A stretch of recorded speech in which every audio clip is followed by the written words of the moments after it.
മാറാൻ പറഞ്ഞാൽ നീ മുറ്റത്ത് കാലുത്തിയത്. ഞാൻ അവിടെ കൊണ്ടുപോകാൻ വന്നയാ. ഈ കൊണ്ടുപോകല്ലേടാ.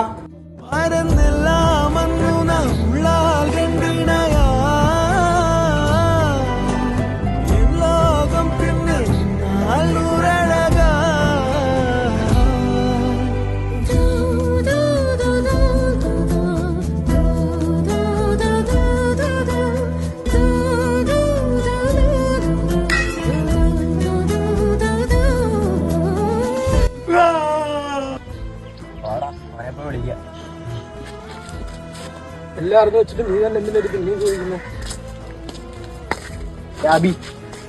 പോവാ കഴിഞ്ഞൊക്കെ കഴിഞ്ഞാ.